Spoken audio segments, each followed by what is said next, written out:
All right, we are going to start with Josh Vowles. Go ahead, Josh. There we go. Yeah, Kurt, how you doing? I'm doing So good. How I'm you not doing? sure of the exact good. Not sure the exact numbers there, but I think you might go down as in history as playing the most games ever in a Notre Dame football uniform. Uh, does that add anything to the legacy that you want to leave at Notre Dame going into your final year? I mean, that's not what I'm focused on right now. You know, that'd obviously be very cool. You know, I'd leave my mark in this program. Um, but that's not something I'm worried about at this moment. You know, as the season goes on and when the season's ends, if that's the case, then yeah, I'll be happy. And that's the way I left my mark in this program. But that's not something I'm worried about right now. All right, we're going to go to Tim O'Malley next. Coach Elston talked very highly about the nose tackle position as a whole, 1, 2, 3. Could you assess your own goals for this spring, but also talk a little bit about Aiden and Howard Cross behind you? Yeah, I feel really good. My strength's at an all-time high. I feel that my hands are good right now. They're getting to be excellent. Every time I step out on the field, I try to tell myself to be the most violent and dangerous person on the field. So that's what I'm focusing on right now. Howard and Aiden are doing great too. Yeah, they're doing great. All right, next question is going to be from Eric Hansen. Hey, Kurt. I loved your presentation on your decision to come back for a fifth year on Twitter. What went into that? How difficult was that decision? And then also maybe what has the new scheme, how has that affected the position you play? What adjustments have you had to make? I love the new scheme. Coach Freeman's a great coach, and I'm able to be cut loose a little bit more. I get a lot more one-on-one blocks with the center, which I rarely lose, which is nice. I love the scheme. I love what we're doing right now, and I think Coach Freeman's a great coach, and we play a lot more fast and a lot more free, and because the defense isn't as complicated as we've had in the past. What was the second part of that question? I'm sorry. It was your decision to come back for a fifth year. How difficult? Kind of what went into that? I love this university, and I want to give them all of this university just like they've given a lot to me. And after the game last year, it kind of left a sour taste in my mouth, and I had one more year that was offered, and I took the opportunity to stay. All right, we're going to go next to Tyler James. Kurt, when you take that opportunity to stay, is that something you need to talk to Coach Elston about okay, how much more can I improve? Where can I make these gains to better myself as a player? Right. Well, there's always the ability to get better. So it was with everything. Nobody's perfect. One of the things that I'm focusing on this spring is not just the little details in my hand placement and how violently I'm throwing my hands when I'm working on my pass rush or keeping my pad level lower. Just kind of the fine details of my game right now that can really take me to the next level, because it's really all about the minor details that will really take your game to the next level. All right, we're going to have a follow-up from Tyler. Go ahead. Yeah, Kurt, we are asking lots of questions about the offensive line this year, obviously, because they're losing so many starters from last year. I'm curious, what are your thoughts on how that group has been coming together this spring? These guys are good. Rocco Spindler and Blake Fisher are damn good. They're really good offensive linemen, and they're going to be really good here. They're the best two freshman offensive linemen that I've ever seen or have won against. And they're still supposed to be seniors in high school. I mean, these guys, they're grown men playing with us, and they play with us, right? It's not like they're seniors in high school and they just compete with us here and there. They play with us, and they're up to par with everything that we're doing. They're really doing a good job. And other guys we have, they're really stepping up. Dylan Gibbons looks great. He's kind of bouncing around between left guard, center, and right guard. He looks great right now. Very violent individual who his technique's really starting to come along. He's looking really good. I think he's gonna have a big impact on this offensive line this year. All right, next question is going to come from Andrew Mentock. Go ahead. Uh, Coach Kelly mentioned recently that even heading into your 5th year, you're still kind of have that same mentality where you're giving 100% every play and really kind of push the group. Where do you think that mentality comes from, even though you're pretty well established, to still kind of keep that hunger to your game? Right. I'm a very competitive person with everything that I do, and I really like losing with anything I do, whether it be, board games that I play with my family or out on the football field. And I'm just very competitive. I've always been that way. So anytime I step out onto the field, it's always something that in the back of my mind is I really don't want to lose to anybody, to be honest with you. And like I was saying before, you can get better every single day. And there's never, anytime you get an opportunity to step on the field and get better, that's always something you want to do. All right, looks like we have 2 questions left. First with Eric Hansen. Just a real quick one for you, Kurt. I know your brother Donovan is getting recruited by a lot of people, including Notre Dame. Can you give us a scouting report on his game? Yeah. All the coaches are there always, joking around with me and talking about stuff that he's better than I am at. So we're about the same size.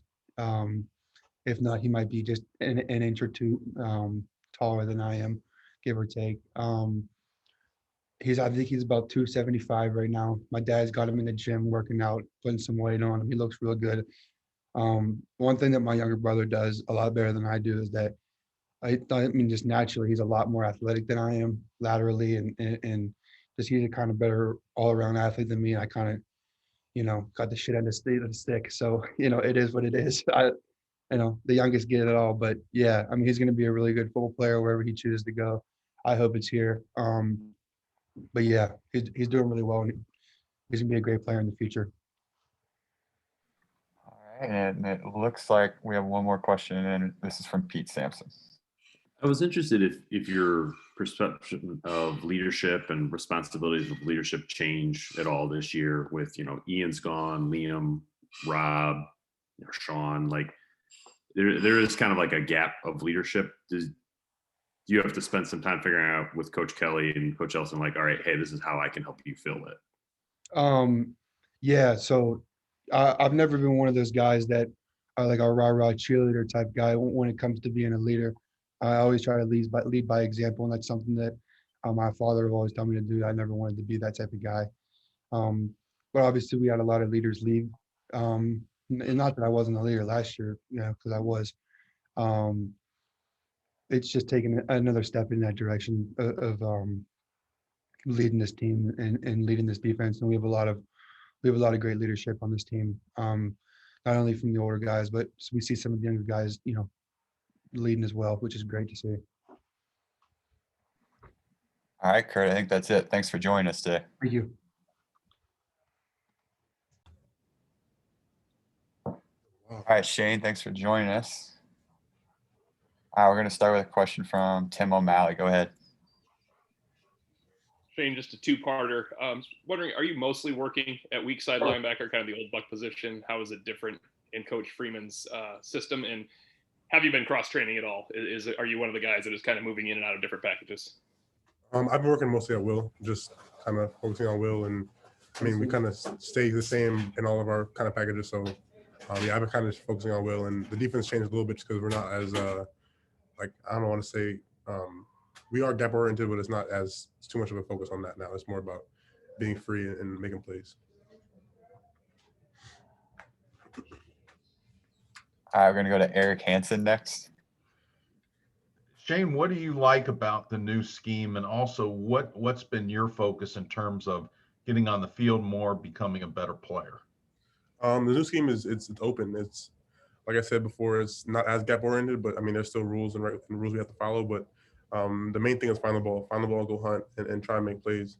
And for me personally, I've just been working on using my hands, making sure I'm using my hands, beating one-on-one blocks, and getting off and making plays like that. So that's what I've been focusing on this offseason. We're going to go next to Patrick Engel. Shane, to ask about one of your fellow linebackers, what have you seen out of Jack Kaiser this spring as he seems to grab more of a role and work in a little bit of a new position? He's been playing well. He's been doing his thing. He's athletic. He's strong. He's fast. So and he makes a lot of plays. So he's been doing a good job for us this spring. Once again, just use the raise hand function if you have a question. We'll do a last call for questions. All right, we're going to go to Andrew Mentock next. Also curious, Coach Kelly talked about how Drew White's been out a lot, but what is he still able to add, even though it's a new defense coordinator? How is he still able to help out you and the other linebackers as you kind of are going through the spring? I mean, he's played a lot of football for us over the past 2 years. And so, I mean, he just knows the game. He knows football. He knows how to help us and help with communication. So he's definitely been talking to us, keeping our intensity up, our levels up, and definitely been in our ears a lot. So he's been doing a great job. All right, now we have a question from Timothy O'Malley. Go ahead. Hey, Shane, just to follow up, last year was your first extensive work at linebacker from scrimmage. Could you kind of assess how you grew in coverage? I know that I think that's something Coach Lee really lauded for you there at the end, and what you needed to work on after your season from getting a career high in snaps. I think and coverage is mostly just about, I think I had a couple like dismissed assignments last year, but I think if anything, I feel like I've been better with my feet, better with my hands, and trying to stay low. And so I think I've been working on all off season, and I think it's been showing improvements. All right, we'll do one last call for questions. All right, we're going to go to Bryan Driskell real quick. Shane, I just kind of want to talk about the change in the new defense, and this is not a one's better, one's worse. This is just more about fit for you. Do you feel like this more open style plays better to your skill, your athleticism and those types of things? Do you feel like it's going to allow you to play maybe a bit more aggressively and utilize your athleticism? I think there were definitely opportunities for me to play. Like, there are opportunities for all of us to play fast last year as well. So I'm not going to say necessarily that is like the better or worse like you were talking about, but definitely I feel like in this defense, I'll be able to play fast, be able to play, use my abilities and be able to take advantage and make plays. So definitely feel like I have confidence in both systems, and definitely the one we're going into this year. All right, Shane, I think that was the final question. So thanks for joining us today.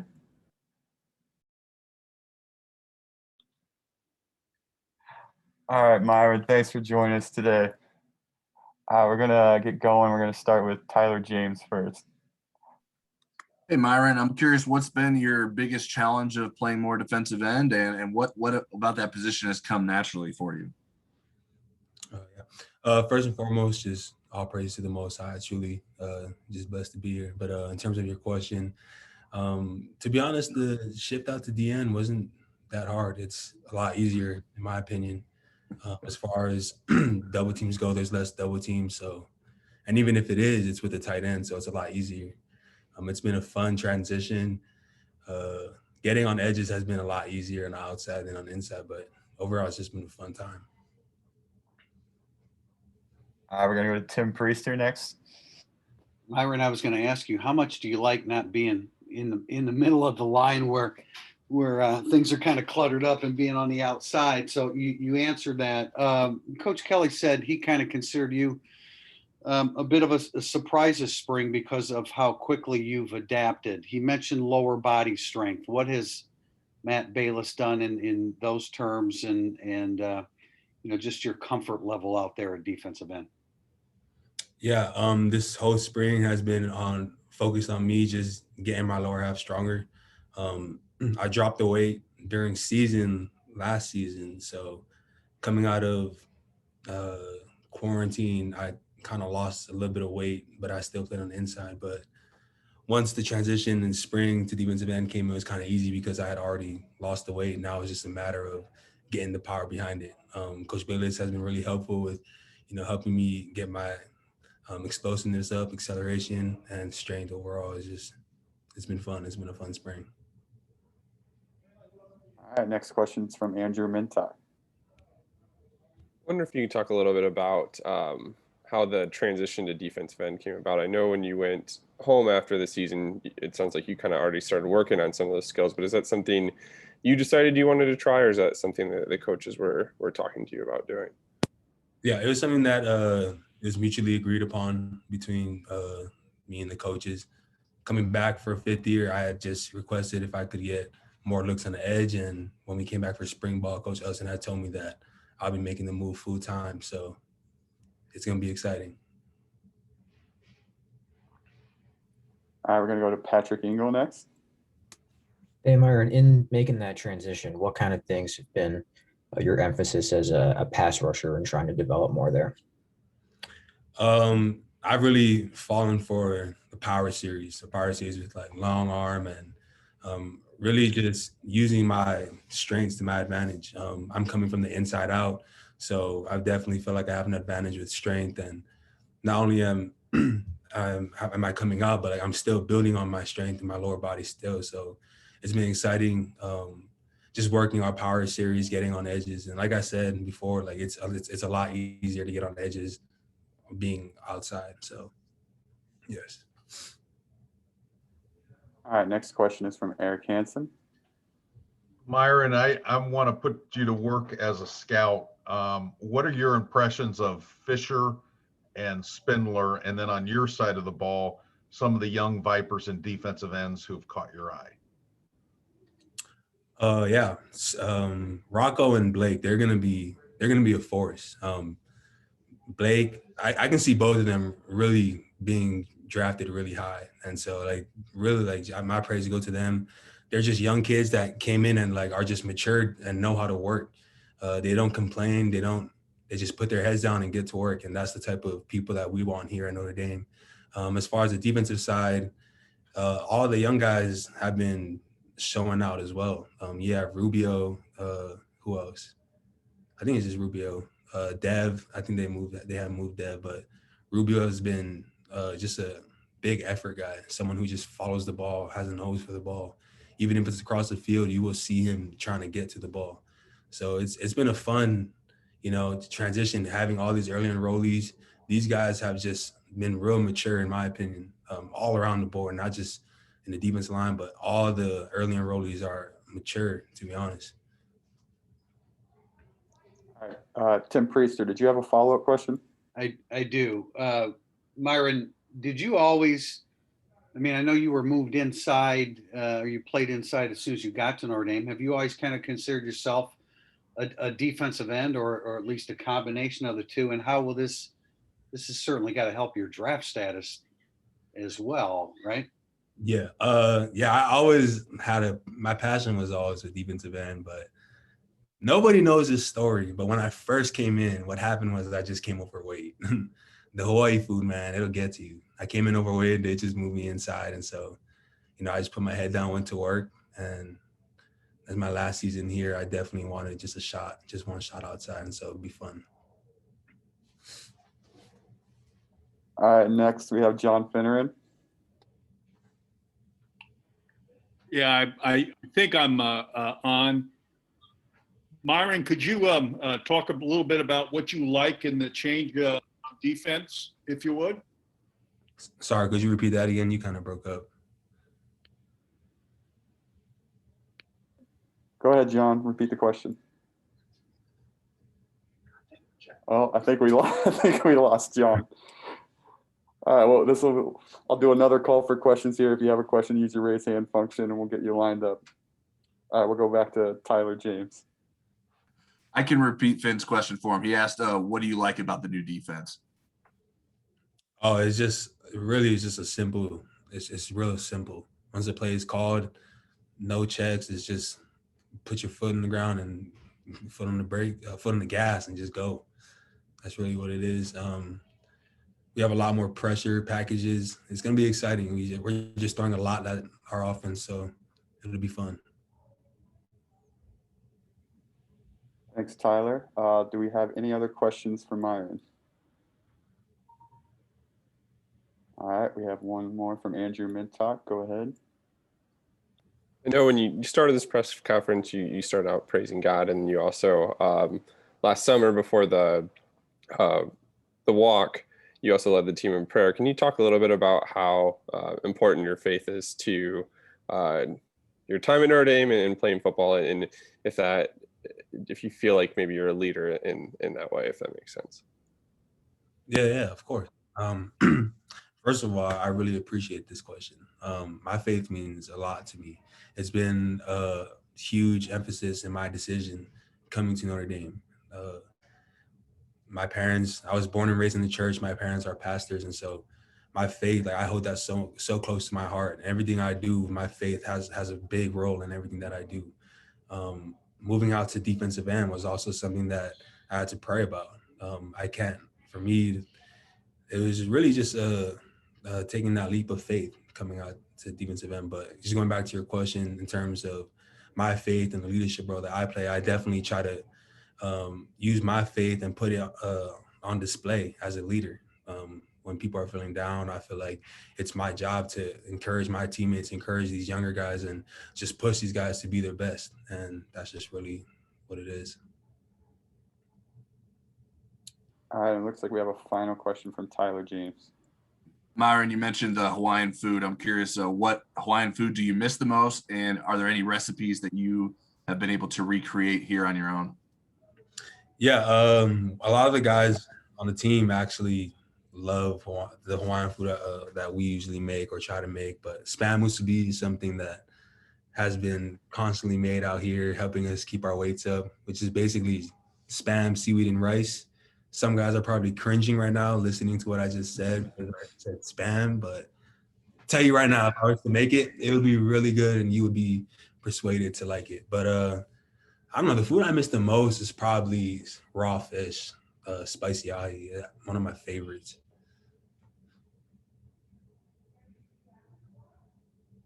All right, I think that is the final question. So thanks, Myron, for joining us. Thanks for having me, guys. Have a good one.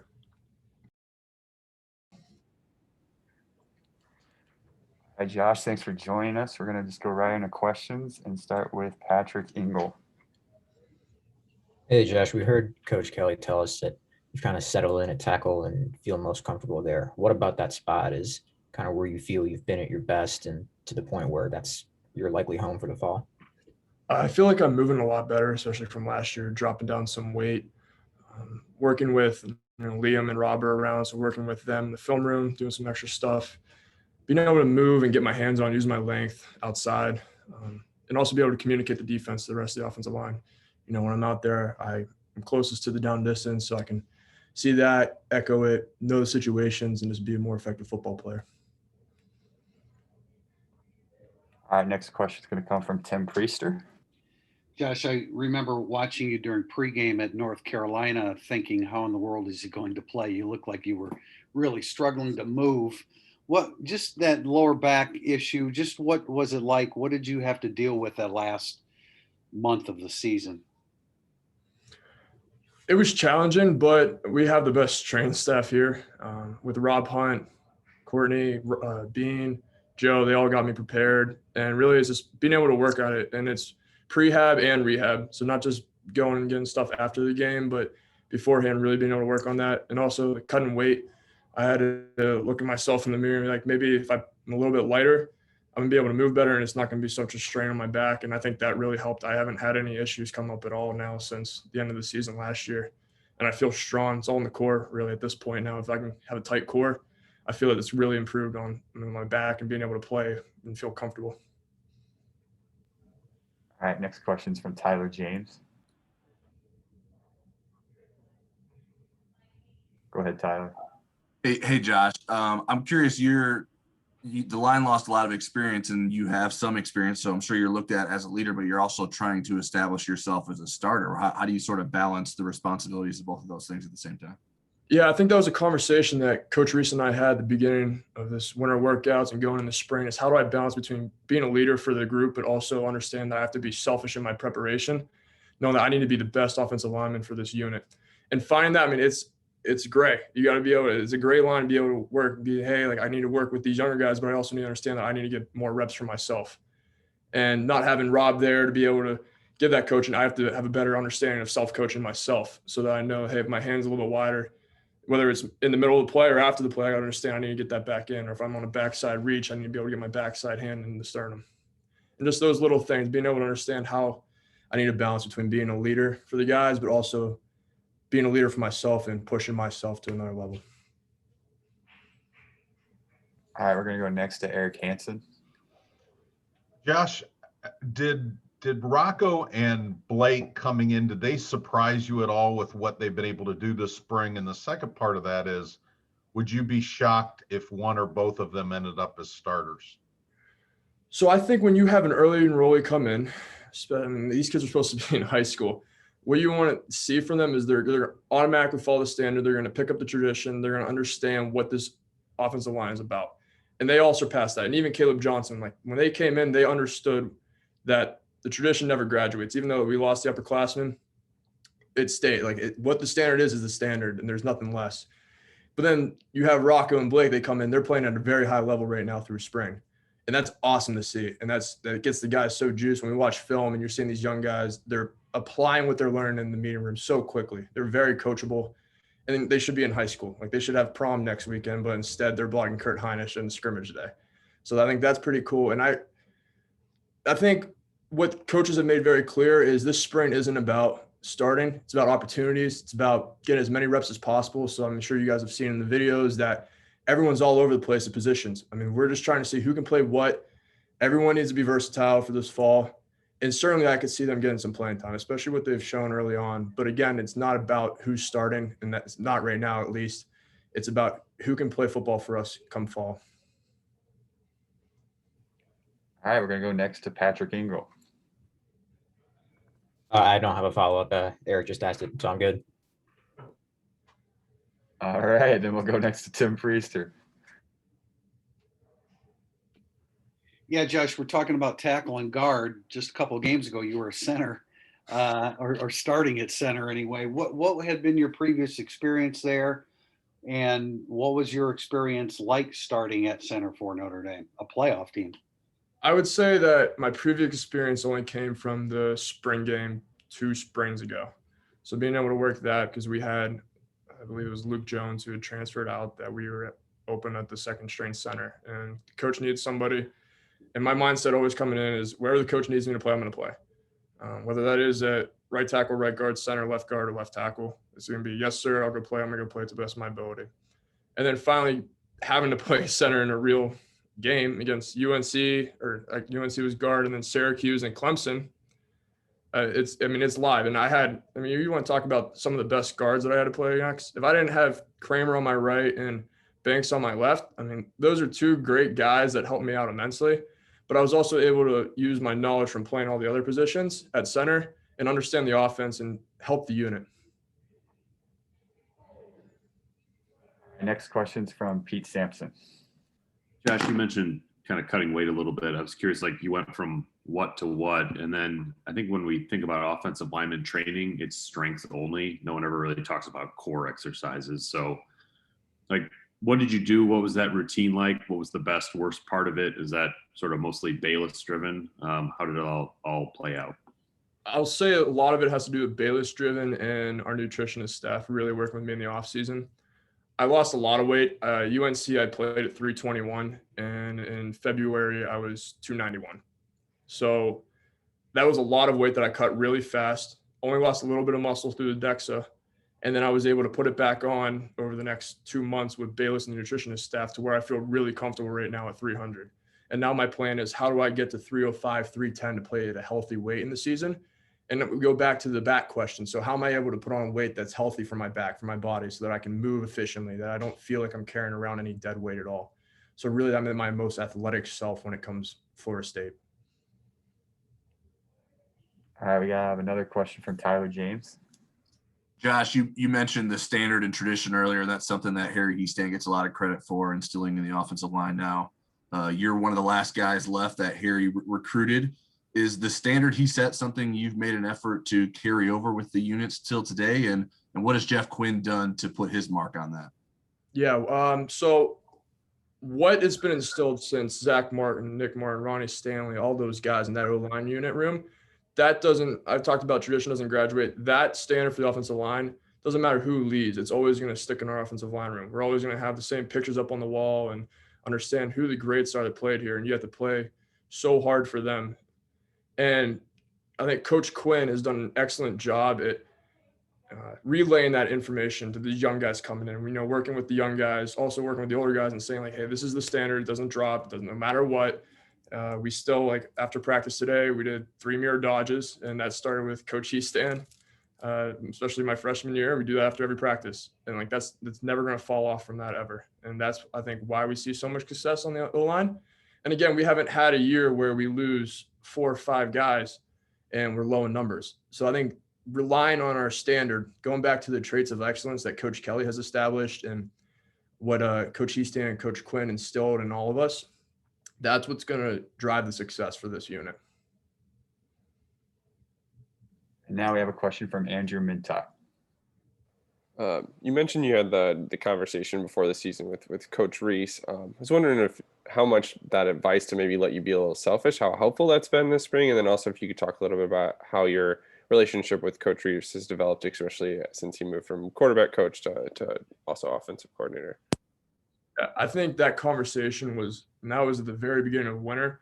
I think that was huge, taking on a SWAT captain role, understanding how it started in the weight room. So before we even got to the field, being able to understand the weight room that I have to get my set and I have to put up the most amount of reps. I have to move the most weight, the fastest.